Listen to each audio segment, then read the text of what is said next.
Buenas noches, hermanos. Gracias al Señor, hoy nos podemos volver a reunir para seguir considerando las Santas Escrituras. Pero primero vamos a hacer una oración al Señor. Padre, te damos gracias por esta noche en que tú nos concedes considerar tu santa palabra, Señor. Te pedimos de antemano, Señor, que en este día lo más seguro es que hayamos cometido ofensas contra tu santidad y tu justicia, Señor. Queremos que nos perdones y los limpies, Señor, por medio de la sangre de tu Hijo, Cristo Jesús, de todo pecado, Señor, que hayamos cometido y haya sido de obra, Señor, de omisión, de pensamiento, Señor. Te pedimos también, Señor, que ilumine nuestras mentes por medio de tu Espíritu, Señor, para que nos des acceso, Señor, a los misterios de tu palabra y poder conocer, Señor, la verdad, Señor, la cual nos hará libres, Señor. Te clamamos también por nuestros parientes que aún no han llegado, Señor, a tus pies, para si tú, en tu misericordia y compasión, les concedes el arrepentimiento, Señor, para que te conozcan, Señor, y puedan gozar del pacto que nosotros estamos gozando, ese nuevo pacto que tú has hecho a través de tu Hijo Cristo Jesús, Señor. Te damos muchas gracias, Padre de la gloria, y te bendecimos, Padre, en el nombre de tu amado Hijo Cristo Jesús. Amén. Bueno, hermanos. Ayer, al finalizar la parte que estábamos viendo acerca de la paz en el tercer campo, que era con relación a nosotros mismos, pasé por alto unos versículos que es necesario que ustedes los tengan, ¿m? Porque es muy importante, ¿sí? Veníamos viendo que la paz se mueve en tres campos: nuestra relación con Dios, nuestra relación con el prójimo y nuestra relación con nosotros mismos. ¿Sí? La paz con Dios depende de guardar su pacto de vida. Y la vida verdadera, que es eterna y que pertenece a la esfera espiritual, no a la esfera carnal, sino espiritual, es decir, está relacionada con nuestro espíritu y con nuestra alma, ¿sí? Esa vida espiritual que emana de la divinidad, porque Él es la fuente de la vida, esa vida cuya esencia es la moral divina, ¿sí? Que está conformada por la justicia de Dios y la santidad de Dios. Entender esto: es la justicia que procede de la mente y el corazón de Dios, y la santidad que procede de la mente y el corazón de Dios. Porque nosotros tenemos un concepto de justicia, ¿sí? Pero que a veces no, ¿sí? No se ajusta a la justicia de Dios. O a veces tenemos un concepto de santidad que tampoco se ajusta a la santidad de Dios. Y esto tenemos que entenderlo, porque en eso consiste precisamente la salvación. Ahora, el asunto de la paz, ¿qué tiene que ver? Cuando nosotros vamos al Salmo 119, ¿sí? En el versículo 165, Salmo 119,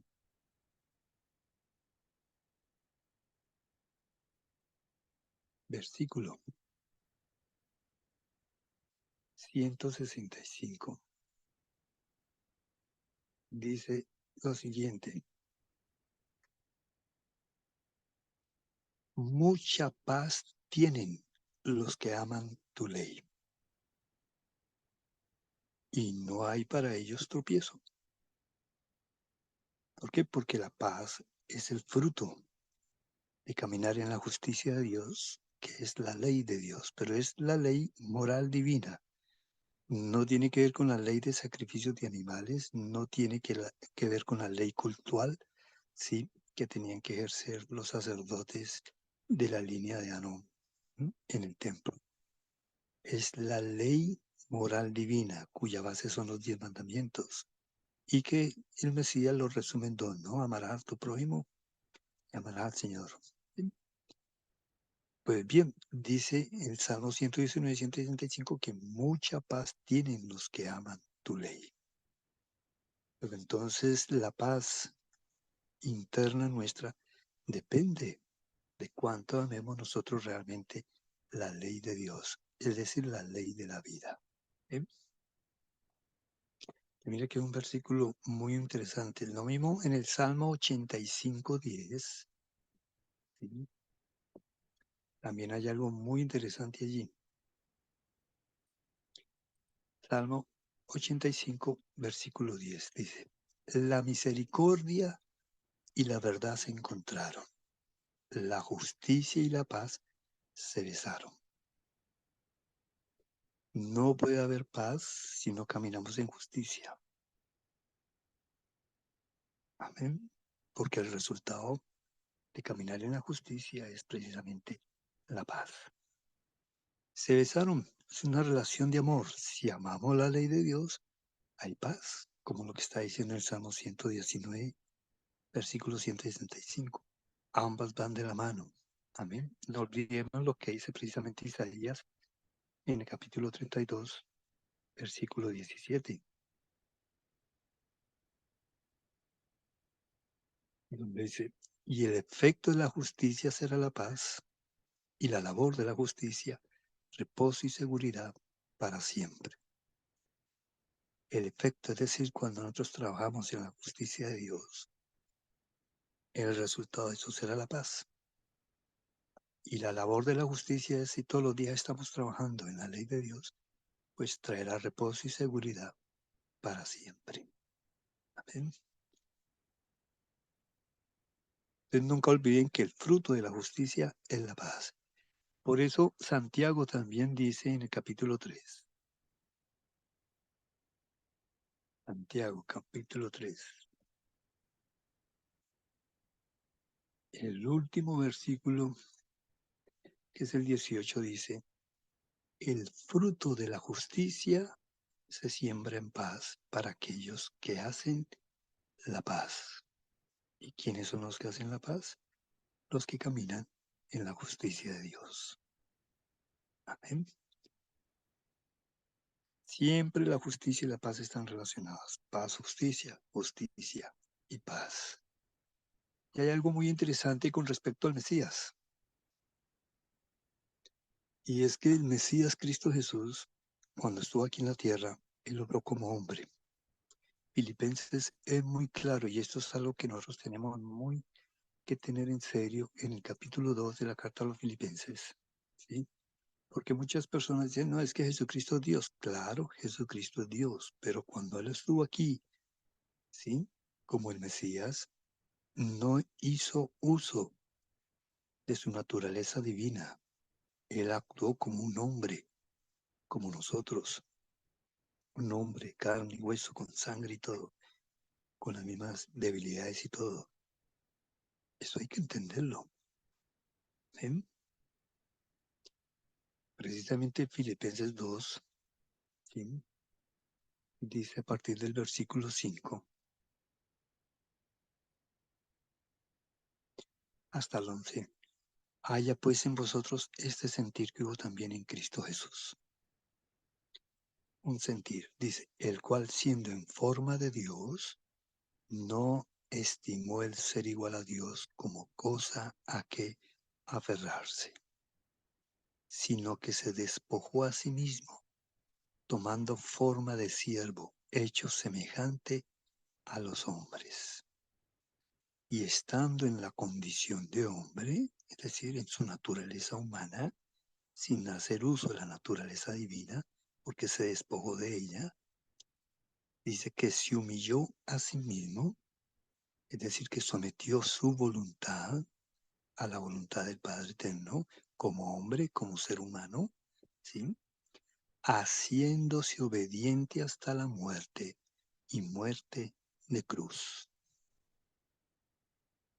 Por lo cual Dios también le exaltó hasta lo sumo y le dio un nombre que es sobre todo nombre, para que en el nombre de Jesús se doble toda rodilla de los que están en los cielos y en la tierra y debajo de la tierra, y toda lengua confiese que Jesucristo es el Señor, para la gloria de Dios Padre. Esto hay que tenerlo muy bien en cuenta. Por eso es Él el autor y el consumador de la fe, porque Él nos abrió el camino como ser humano. Nos demostró que en lo que Adán fracasó en poder mantenerse en la obediencia al Padre Eterno, Él sí lo hizo desde su nacimiento hasta su muerte. Fue obediente y se humilló a sí mismo y se hizo obediente hasta la muerte. Amén. Y esa es la diferencia precisamente entre Cristo y nosotros. Como seres humanos y Él como ser humano somos todos idénticos. Amén. Y experimentamos todo lo que experimenta un cuerpo humano y el ser humano.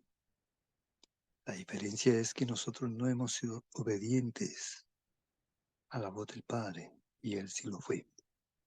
Y la salvación consiste precisamente en que Él abrió ese camino de obediencia para que nosotros aprendamos también a caminar en la obediencia al Padre, porque esa es la voluntad del Padre. ¿Ven? Y eso fue precisamente lo que perdió Adán. Adán perdió la obediencia a Dios. Y como consecuencia, pues trajo la muerte, el pecado y la condenación. En cambio, Jesucristo, todo lo contrario, fue obediente hasta la cruz y trajo la vida eterna, el heredar el reino de Dios y la salvación del hombre. Amén. Entonces es bueno considerar un poco el asunto de Jesucristo. Amén. Porque precisamente, ¿qué fue lo que hizo Jesucristo como hombre? Jesucristo como hombre nos reveló que nosotros sí podemos vivir a través de la vida divina, por medio de la obediencia. Y esa manera de vivir en la vida divina es volver a establecer en el ser humano la justicia y la santidad de Dios. Y esa fue la realidad verídica de la obra del Mesías Cristo Jesús. La mayoría de las personas piensan que cuando se habla de la obra de Cristo, se habla de las maravillas que hacía, hacer milagros, resucitar muertos, sanar enfermos, sanar leprosos, devolver la vista, devolver el oído, devolver el habla. Eso no era tan importante. Lo más importante era que Él tenía que abrir el camino de un ser humano que aprendiera a vivir en un estado permanente de obediencia absoluta al Padre Eterno, para que se pudiera manifestar en la vida de Él la santidad y la justicia de Dios, emanara de su conducta, de su comportamiento. Y eso fue lo que precisamente vieron los apóstoles que estuvieron alrededor de Él. Eso fue lo que ellos vieron, palparon. ¿Ven? Cuando uno mira en el libro de los Hechos, en el capítulo 3, el versículo 13 al 15, Hechos 3, del versículo 13 al 15, ¿sí? Dice Pedro, ¿no? Pero realmente el Espíritu Santo hablando a través de Pedro, dice, el Dios de Abraham, de Isaac y de Jacob, el Dios de nuestros padres, ha glorificado a su Hijo Jesús, a quien vosotros entregasteis y negasteis delante de Pilato, cuando éste había resuelto ponerle en libertad. ¿Por qué? Porque no encontraba nada en él para que lo pudiera condenar. Y mira lo que declara el versículo 14 y 15. Mas vosotros negasteis al santo y al justo. Esa fue la obra del Mesías. Una vida durante todo el tiempo que caminó en la santidad y en la justicia de Dios. Mas vosotros negasteis al santo y justo, porque la santidad y la justicia es precisamente la esencia de la vida divina. Y pedisteis que se os diese un homicida a Barrabás, ¿sí? Y matasteis al autor de la vida, a quien Dios ha resucitado a los muertos, de lo cual nosotros somos testigos. ¿Por qué? Porque la vida divina y la vida espiritual, su esencia es la santidad y la justicia. Por eso está hablando, ellos mataron al santo y justo, pensaron que lo habían matado, ¿no? Y ese es el autor de la vida. Por eso cuando el Señor viene, lo que está ofreciendo es la vida eterna. Más que la salvación y la vida eterna, porque la vida eterna es la esencia de la salvación. Es decir, que se vuelva a restablecer en nuestra mente y en nuestro corazón la santidad y la justicia de Dios en nuestras vidas. Y en eso consiste precisamente la salvación. ¿Ven? Esto hay que entenderlo, porque el reino de Dios es un reino de justicia. Y cuando el reino de Dios sea establecido en la nueva tierra, en la nueva Jerusalén, ahí no puede entrar ningún ser inmundo, ningún ser injusto. Solamente tendrán derecho aquellos que ya aprendieron a caminar en la santidad de Dios y en la justicia de Dios.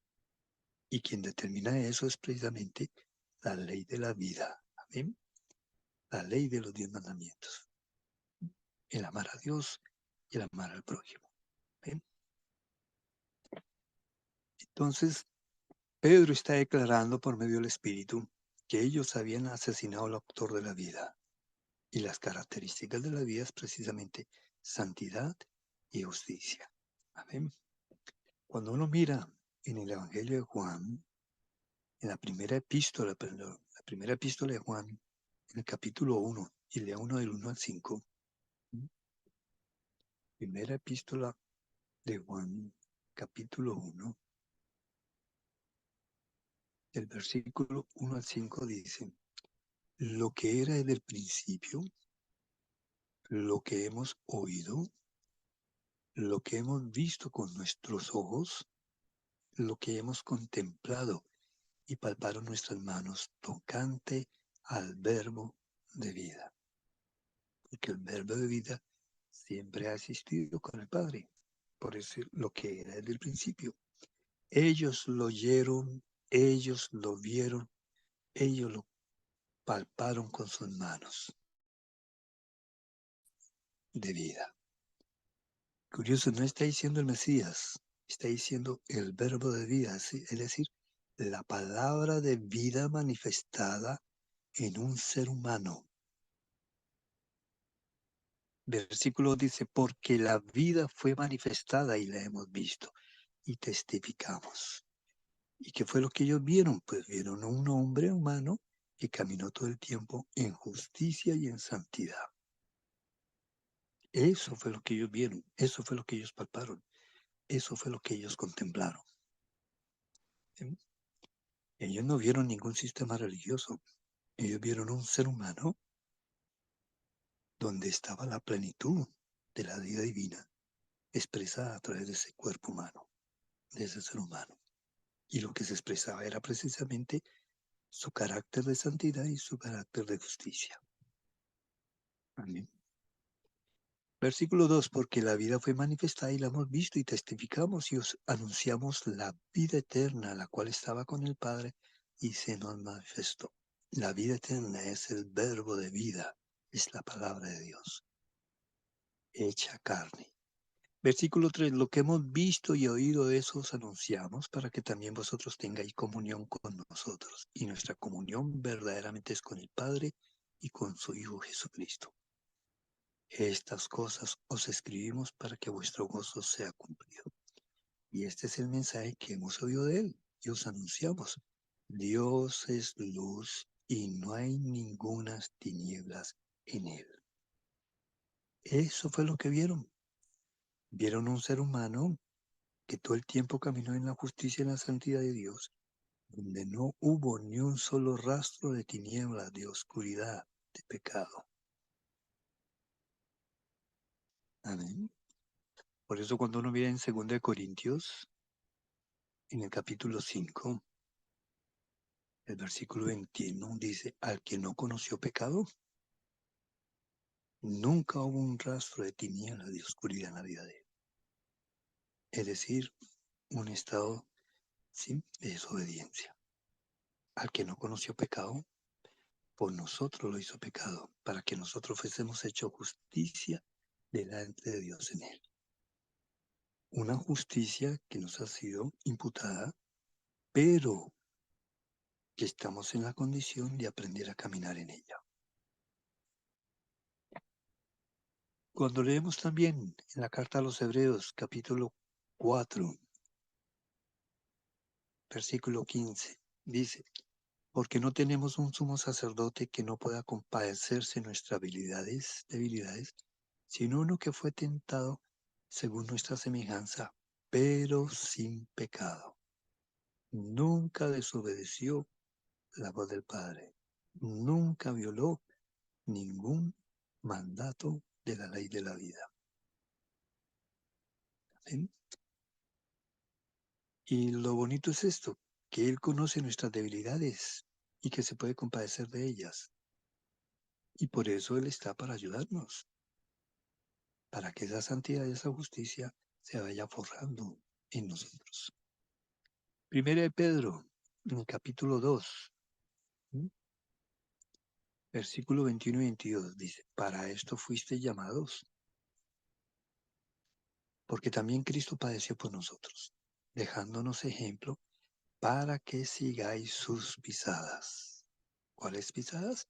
El cual no hizo pecado, ni se halló engaño en su boca. ¿Cuál es la pisada que tenemos que aprender de él? Aprender a ser obedientes a la ley de la vida, aprender a caminar en ella. Porque cuando aprendemos a caminar en ella, estamos cumpliendo con la voluntad de Dios. Amén. Entonces se está forjando en nuestra mente y en nuestro corazón la justicia y la santidad de Dios. Amén. Esta era la obra perfecta precisamente que hizo el Mesías. No debemos enfocarnos tanto en los milagros, amén, ni en los dones, amén.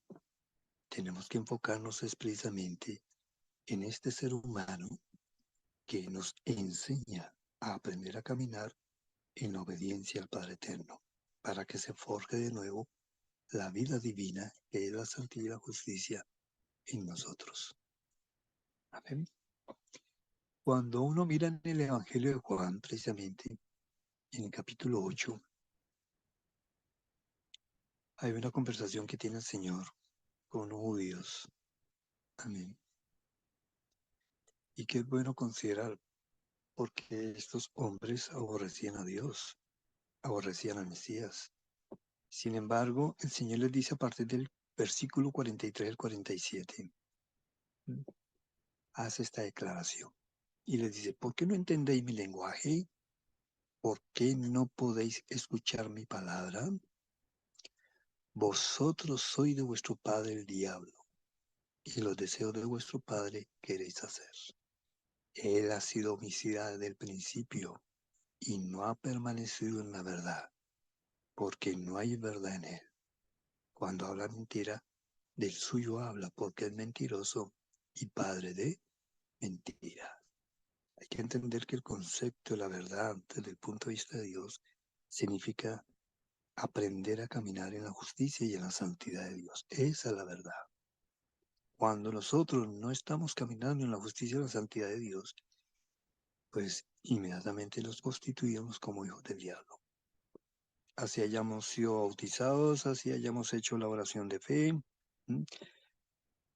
Así pertenezcamos a un movimiento cristiano, pero ante los ojos de Dios seremos hijos del diablo. Y entonces él dice en el versículo 45, y a mí porque digo la verdad no me creéis. Recuerden que la verdad que él expresaba precisamente era la santidad y la justicia. Y por eso la pregunta que les hace en el versículo 46, ¿quién de vosotros me dará orgullo de pecado? ¿Quiénes de ustedes me puede señalar con el dedo que yo haya violado la ley de Dios, o que sea un hombre injusto o un hombre inmundo? Pues si digo la verdad, ¿por qué vosotros no me creéis? El que es de Dios, las palabras de Dios oye. Por esto no las oí vosotros, porque no soy de Dios. ¿Y cuáles son las palabras de Dios? Pues la voz de Dios es nada menos que la justicia y la santidad. Porque eso fue lo que Dios les manifestó a ellos cuando estuvieron en el monte Sinaí. Amén. Y eso es bueno leerlo en Deuteronomio 4. En Deuteronomio 4, ¿sí? A partir del versículo 10 hasta el 14 dice así: el día que estuviste delante de Jehová tu Dios en Horeb, es el monte Sinaí, cuando Jehová me dijo, reúneme el pueblo para que yo les haga oír mis palabras, las cuales aprenderán para temerme todos los días que vivieren sobre la tierra, y las enseñarán a sus hijos. Y os acercasteis y os pusisteis al pie del monte, y el monte ardía en fuego hasta en medio de los cielos, con tinieblas, nube y oscuridad. Y habló Jehová con vosotros en medio del fuego, y oíste la voz de sus palabras, mas a excepción de oír la voz, ninguna figura visteis.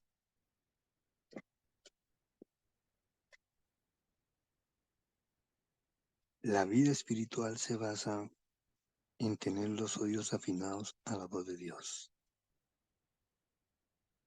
Y la voz de Dios son las palabras del pacto, porque eso es lo que dice a continuación. La vida espiritual no se basa en imágenes. La vida espiritual no la podemos direccionar por lo que vean nuestros ojos. La vida espiritual se direcciona por lo que oímos de la palabra del Padre. Por eso es que en Romanos 10:17 dice, la fe viene por el oír la palabra de Dios. No hay ninguna otra palabra, es la palabra de Dios, lo que está escrito en las Santas Escrituras. Deuteronomio 4:13 dice, y él os anunció su pacto, el cual los mandó poner por obra, los 10 mandamientos, y los escribió en 2 tablas de piedra. ¿Qué fue lo que ellos escucharon en el monte? Las palabras de Dios, la voz de Dios. ¿Y cuál fue la palabra de Dios y la voz de Dios? Los 10 mandamientos. En el 14 dice, a mí también me mandó Jehová en aquel tiempo que os enseñase los estatutos y juicios. Estos estatutos son también mandamientos, pero que se derivan de cada uno de esos 10 mandamientos. Y los juicios también son mandamientos, pero que se derivan de los estatutos, pero que tienen un decreto o una sentencia de parte de Dios. Entonces dice, para que los pusieseis por obra en la tierra a la cual pasáis a tomar posesión de ella.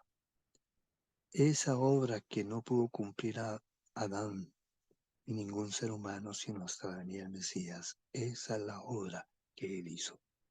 Él caminó en la voz de Dios, en la palabra de Dios. Y eso es precisamente lo que le está redarguyendo él a los judíos en Juan 8. Ellos no podían escuchar la voz de Dios. ¿Ven? Y no querían andar tampoco en la voz de Dios. Y es que la voz de Dios es la ley del pacto. Amén. Eso hay que entenderlo porque eso es muy claro en toda la Biblia. Amén. Si estamos pensando que Dios nos hable, puede cualquier espíritu inmundo hacerse pasar por Dios. No olvidemos que el mismo Satanás se disfraza como ángel de luz, porque eso lo declara muy bien en la carta a los segundos de los Corintios. ¿Mm? Cuando leemos precisamente en el versículo capítulo 11, sí,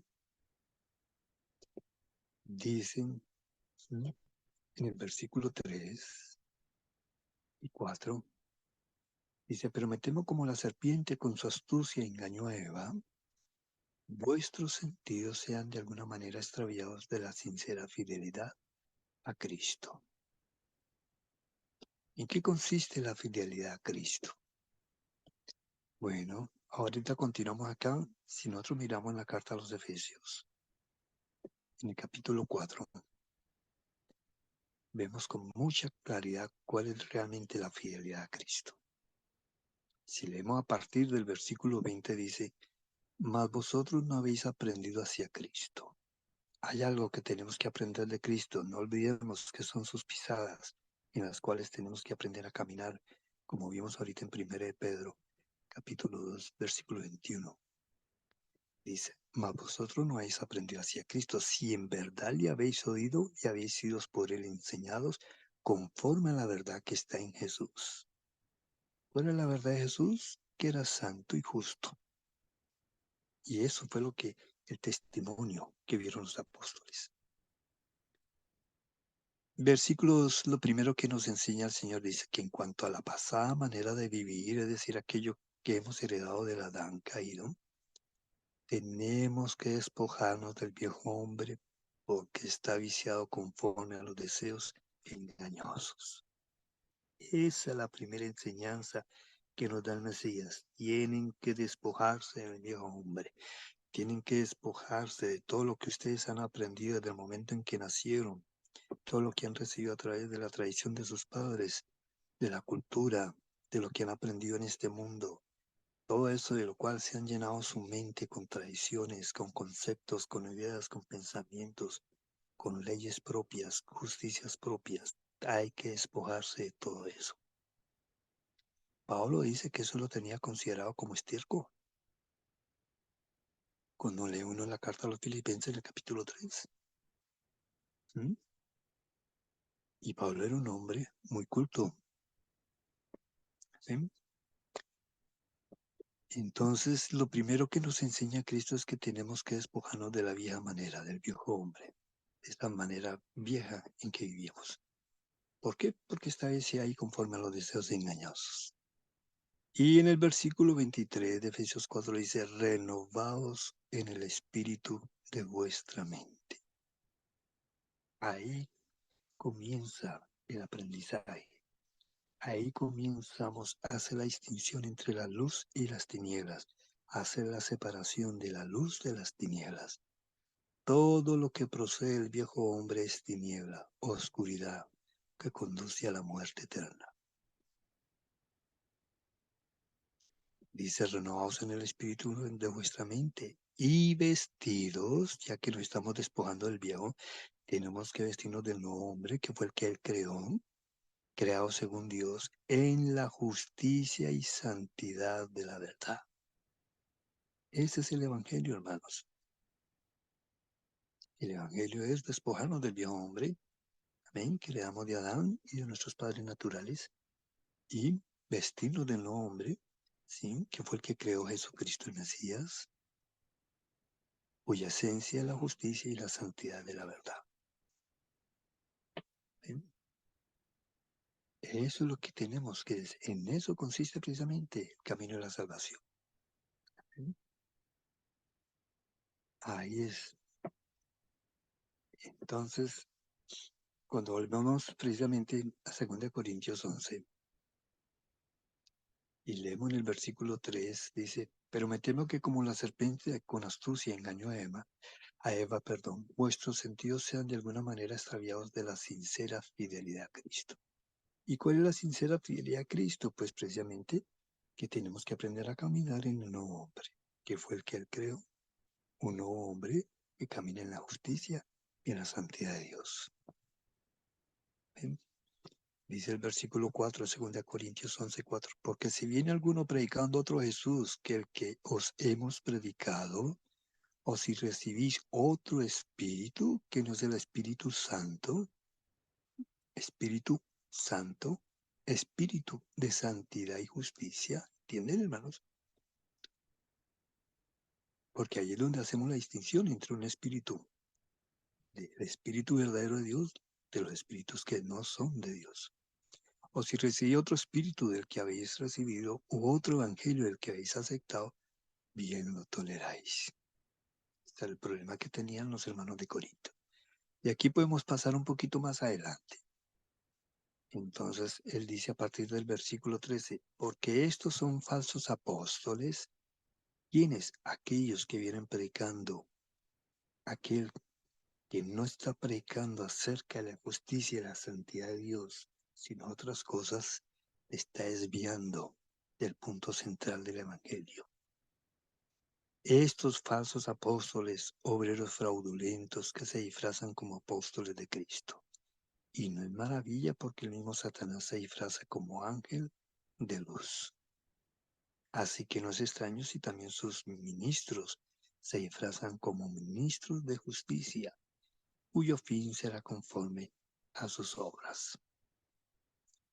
Si yo me presento como un apóstol de Cristo, Sí tiene que ver la evidencia de la presencia de Cristo en mi vida. Y esa evidencia es que se tiene que revelar en mi conducta y mi comportamiento la justicia y la santidad de Dios. Y este es el fruto precisamente de la palabra. Amén. Si alguien te dice yo soy cristiano, eso no es suficiente. Eso no me demuestra nada. Eso no tiene ningún valor ni ningún peso.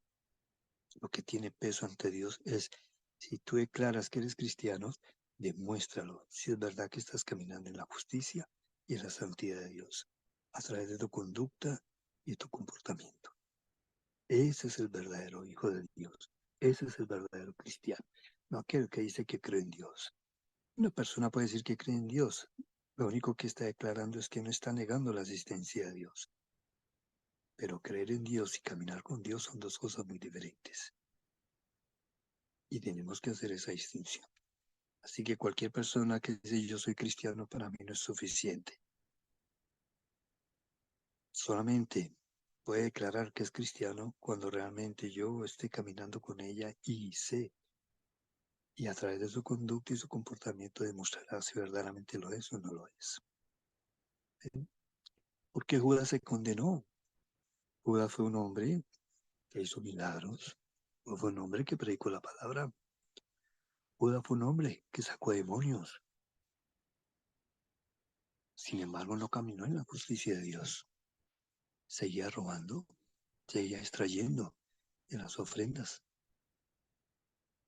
Y eso lo condenó. Amén. Bueno, ante los hombres podía ser del grupo de los 12, pero ante los ojos de Dios era aquel que ya está destinado para la muerte. Pero no porque Dios lo haya querido condenar, sino porque él mismo se condenó, porque no quiso renunciar a ese punto de oscuridad que había en la vida de él. ¿Ven?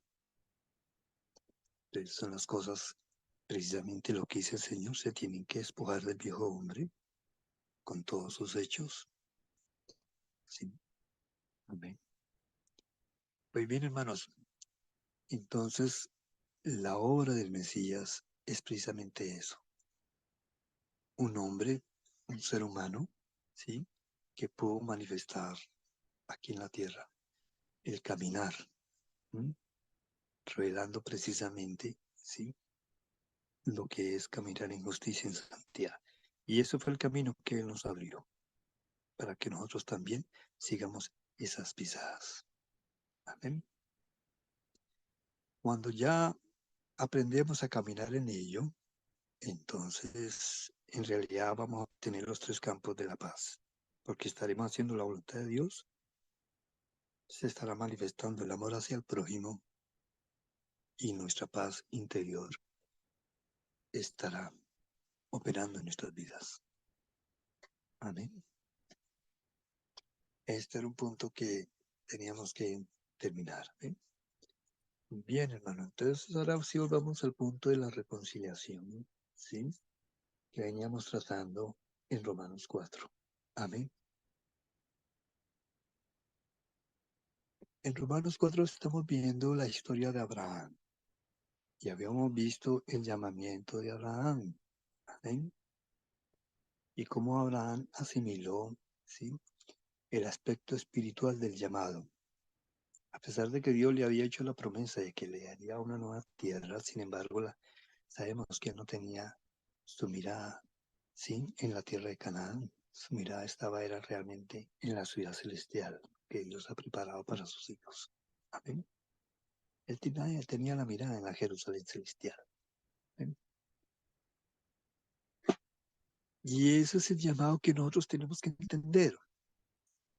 Muchas personas aceptan a Jesucristo porque quiere que les solucione sus problemas en esta vida terrenal. Pero el llamado a Jesucristo no es para eso. El llamado a Jesucristo es para que la vida divina se vuelva a restablecer en nosotros, y esa vida divina se expresa es precisamente en la santidad y la justicia. Entonces en el capítulo 3, ¿sí? El versículo 1 al 4 dice, si pues habéis resucitado con Cristo, buscad las cosas de arriba, donde está Cristo sentado a la diestra de Dios. Poned la mira en las cosas de arriba, no en las de la tierra, porque habéis muerto y vuestra vida está escondida con Cristo en Dios. Y cuando Cristo vuestra vida se manifieste, entonces vosotros también seréis manifestados con Él en gloria. El llamado en el nuevo pacto es para tener la mirada en las cosas de arriba. Amén. Si saben que Cristo tenía la mirada en las cosas de arriba, cuando uno mire precisamente en Juan, en el Evangelio, cuando él está teniendo una conversación con Nicodemo, sí, hay una parte, sí, voy a leer a partir del versículo 6, cuando el Señor está declarando que lo que nació de la carne, carne es, y lo que nació del Espíritu, Espíritu es. Y le dice en el 7, no te maravilles de que te dije os es necesario nacer de nuevo. El viento sopla de donde quiere y oye su voz, y oye su sonido, mas ni sabes de dónde viene y a dónde va. Así es todo aquel que nació. Recuerde lo que había enseñado ayer. Nuestra voluntad queda sometida a la voluntad de Dios. Él es quien dirige nuestras vidas. Amén. Así como le sucedió a Abraham, cuando le dijo, sal de tu casa y de tu parentela, y te mostraré la tierra que es de ahí. No le dijo a dónde iba a ir, simplemente lo sal de ahí. Y durante el recorrido, pues le iría mostrando hacia dónde tenía que ir. Dice entonces el versículo 9 de Juan 3. Respondió Nicodemo y le dijo, ¿qué es tú? Respondió Jesús y le dijo, ¿eres tú maestro de Israel y no sabes esto? Es decir, ¿cómo podía una persona nacer de nuevo en el Espíritu? Sin embargo, el Señor le dice, tú estás enseñando la palabra de Dios y no sabes esto. Versículo 11 dice, es cierto te digo, que lo que sabemos hablamos y lo que hemos visto testificamos y no recibís nuestro testimonio. Si os he dicho cosas terrenales y no creéis, ¿cómo creería si os dijere las celestiales? Nadie subió al cielo, sino el que descendió al cielo, el Hijo del Hombre que está en el cielo. ¿Pero acaso Jesús no estaba hablando en ese momento con Nicodemo? Estaban en la tierra de Israel. Sin embargo, el Señor dice que está en el cielo. ¿Por qué? Porque el Señor, a pesar de que tenía los pies en la tierra, realmente su mente y su mirar era en el cielo, esperando la voz del Padre, esperando la dirección del Padre, esperando qué le iba a decir el Padre, qué era lo que tenía que hacer. Y así tiene que ser nuestra vida. No tomen decisiones ustedes por sí mismos. Si se les presenta una situación en donde tienen que ejercer su voluntad para tomar un camino, consúltele a Dios. Y Dios determine si lo haces o no lo haces.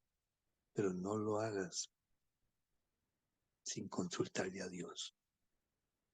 Porque precisamente el que ha nacido del Espíritu depende del Espíritu. Por eso es que tiene que tener la mirada en las cosas del cielo, no en las de la tierra. Y en el cielo, ¿quién habita? Pues el Padre. Amén. Allá está su trono. Allá está sentado también el Hijo a la diestra del Padre. Y eso trata Colosenses. Tenemos que poner la mirada en las cosas de arriba. Es decir, que arriba determinen lo que hemos de hacer. Porque si arriba determinan lo que hemos de hacer, recibimos la bendición de Dios. Y todo se hará a la voluntad de Dios. Pero si vamos a seguir haciendo las cosas a nuestra manera y según nuestros criterios, ahí sí que vamos a tener problemas. Amén. Nuestra vida está escondida con Cristo en Dios. Esa vida nueva está escondida en Cristo, en Dios. Cristo en nuestra vida, entiende, Cristo fue el que creó el nuevo hombre y ese nuevo hombre, amén, tiene que ser inyectado en nosotros, se tiene que forjar en nosotros, se tiene que manifestar en nosotros, ¿sí? Para que cuando Él venga se pueda ver reflejado en nosotros. Y eso es lo que trata precisamente Primera de Juan en el capítulo 3. Cuando uno lee, sí, del versículo del 1 al 3, dice, mira cuán amor nos ha dado el Padre para que seamos llamados hijos de Dios. Por esto el mundo no nos conoce, porque no le conoció a Él. Antes, este concepto de conocer lo está aclarando Él en el capítulo 2 de esta misma primera epístola de Juan. Cuando uno lee en el capítulo 2, el versículo 3 y 4 dice, y en esto sabemos que nosotros le conocemos, si guardamos sus mandamientos. El que dice yo le conozco y no guarda sus mandamientos, el tal es mentiroso y la verdad no está en él. Porque los mandamientos de vida es lo que va a generar en nosotros precisamente la justicia y la santidad. Dios es justo en su naturaleza y en su esencia. Dios es santo en su naturaleza y en su esencia. Por eso los verdaderos hijos solamente lo conocerán cuando están guardando los mandamientos. ¿Por qué? Porque esos mandamientos son precisamente santos y justos. Eso es lo que dice Romanos. Cuando uno lee en el capítulo 7, el versículo 12, dice claramente, de manera que la ley a la verdad es santa y el mandamiento santo, justo y bueno. ¿Quieres ser una persona justa? Camina en la ley de la vida. ¿Quieres ser una persona santa? Camina en la ley de la vida. Porque la santidad y la justicia es lo que determina lo bueno. Amén.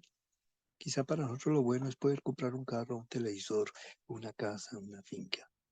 Pero eso no es el concepto de Dios. El concepto de Dios de bueno es caminar en santidad y en justicia que se encuentra precisamente en su ley, ¿sí? Que son los mandamientos. Amén. Entonces, cuando volvemos a 1 Juan 3,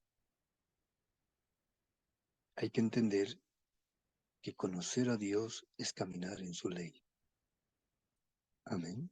El mundo no le conoce. ¿Por qué? Porque precisamente no camina en la ley de Dios. ¿Ven? Versículo 2 de 1 de Juan 3:2 dice, amados, ahora somos hijos de Dios. Somos hijos de Dios en proyecto,